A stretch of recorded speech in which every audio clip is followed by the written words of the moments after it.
อย่าเฮ้ยไงเนาะ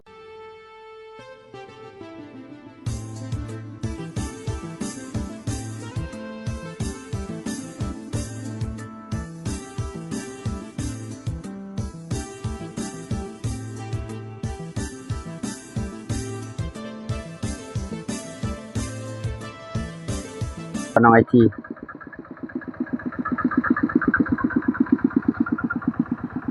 เอามาพบกับวิธีชีวิตส่วนพอบรูคือเก่าพี่น้อง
ลุยพี่น้องลุย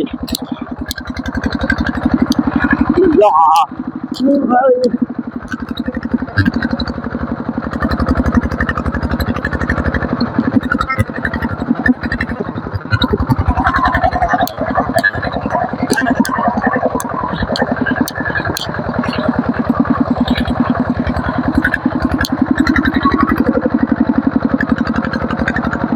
เลยพี่น้อง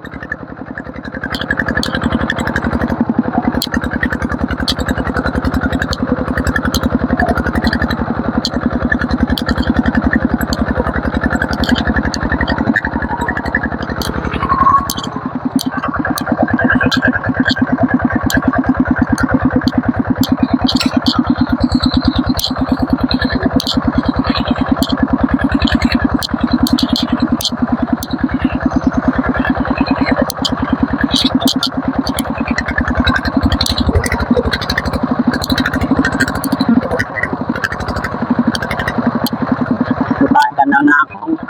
วิธีชีวิตส่วนพอบรูพี่น้อง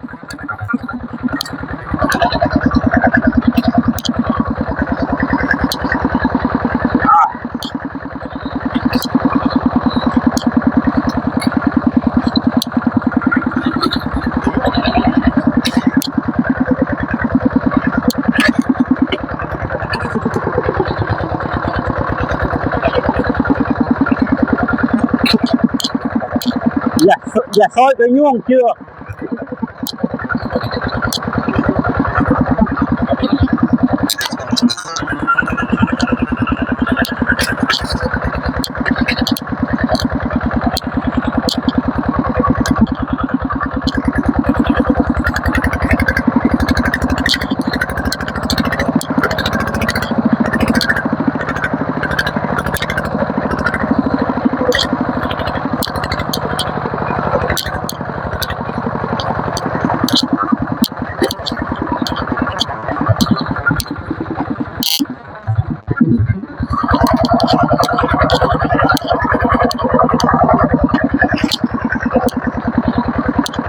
สายกันนำนาครับผม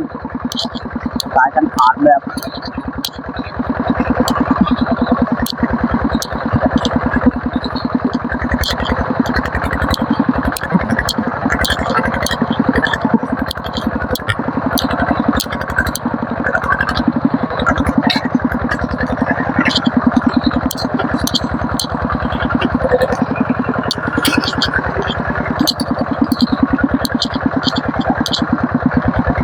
Thank you.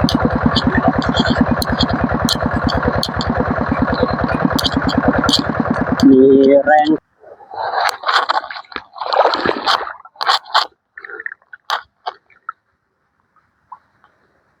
เค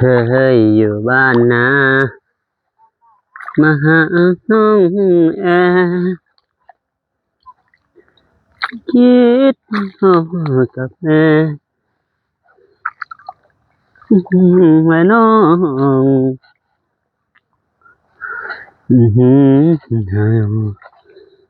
เจ้าสองคิดน้องท้องบ้านนาลูกรังมากมายด้วยอุปสรรค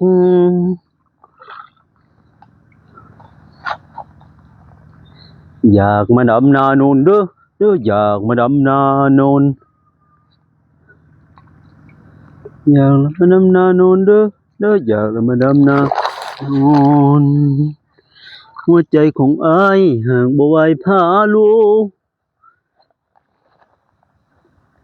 หากผู้สาวเสโนทั้งแต่งงานพามาจนวันนี้ก็ยังบ่เลิกบ่ลา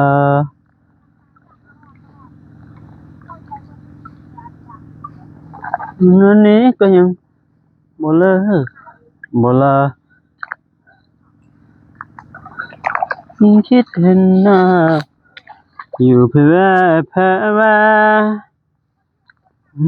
หวังขวัญมาใจประสงค์กันนะไอ้จึงมาหาแม่แบกเอาความรักของอายันเสกลอยแพเอาทุกคนแล้วดำหน้าหรือยังครับผมทางนี้สิแล้วเลยเด้อครับสิแล้วแล้วครับทางครอบครัวสิไรนี้แหละครับผมไม่ใช่ดำนาโน่นครับผมดำนานอนครับ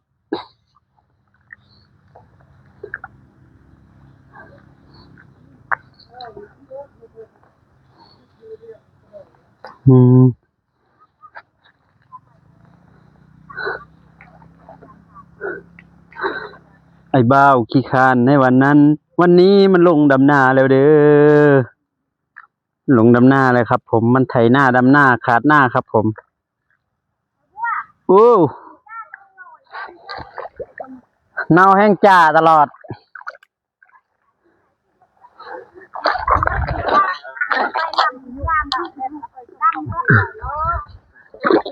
หัวใจของอ้ายหากบ่ไหวพาโลหักผู้สาวเซโนตั้งแต่งานผ้าป่ามาเอาก้าครับผมมาเอาก้าครับผมแบ่งเอาความรักของอายันเขกลอยแพ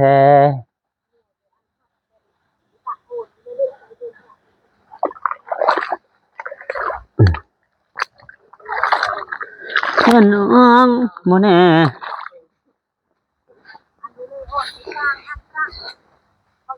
ว่าพี่องค์กระครักadaก็ตะไคร้เก่าองค์ไคร้กระครักเก่า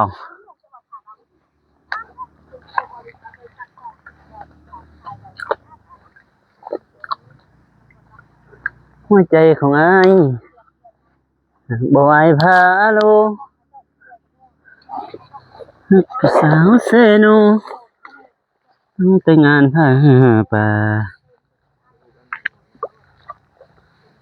จนวันนี้ก็ยังบ่เลิกบ่ลาจนวันนี้ก็ยังบ่เลิกบ่ลายังคิดเห็นหน้าอยู่แพ้แพ้แพ้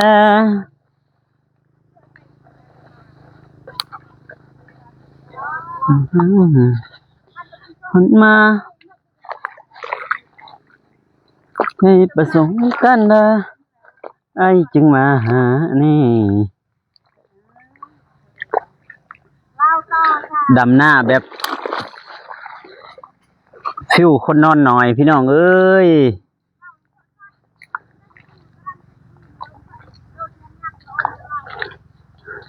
เอาความรักของอายยันถึกลอยแพเอาความรักของอายยันถึกลอยแพ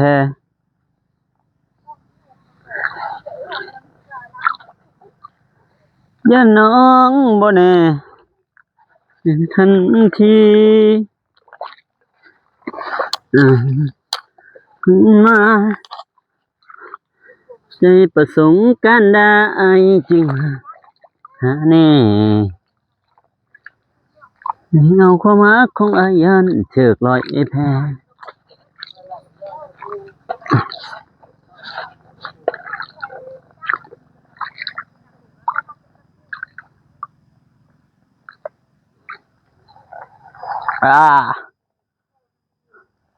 เยอะเยอะ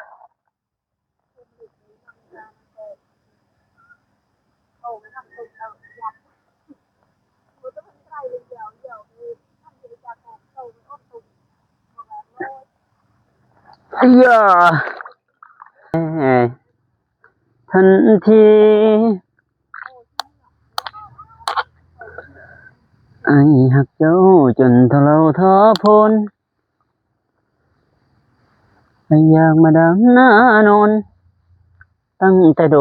นแต่กี้เห็นบ่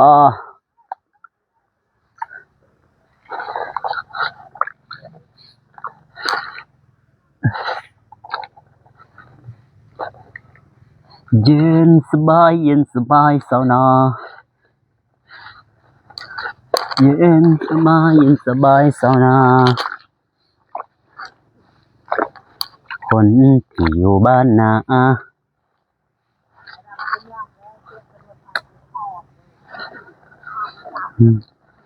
ยังทงทุ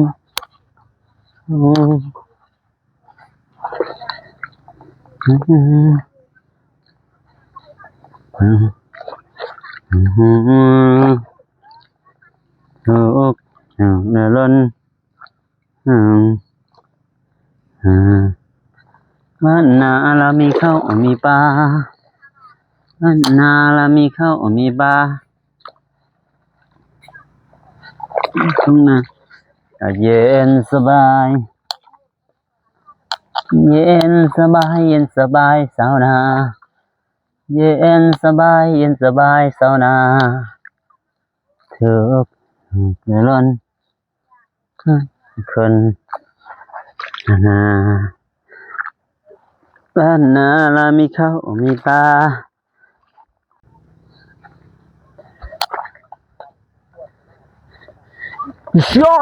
ยามทุกข์ยามสุขกันนั่นทั้งอายและน้องชา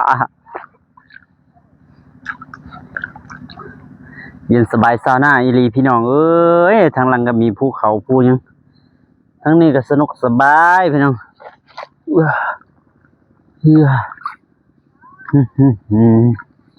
ไอ้นี่ไอ้ขี้ขานมันลงเลยเด้อมันลงให้หน้าเลยเด้อไอ้ขี้ขานนี่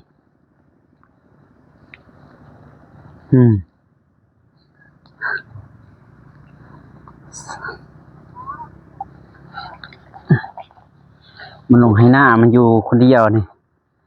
เขาเอามันอยู่ห่วมนำเขาอยู่คนเดียวนี่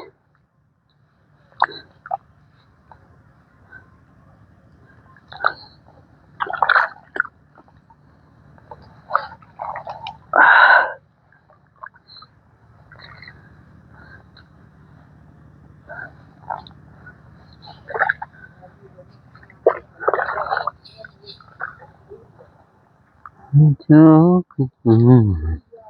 ผูกพันกันของอายและน้องน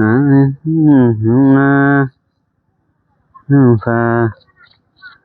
อยู่วังเวียงทองนี่ยังมีทองทองจากป่าอาย ผ่านหายังไงมาเนี่ย โอ้เก่าก็ดี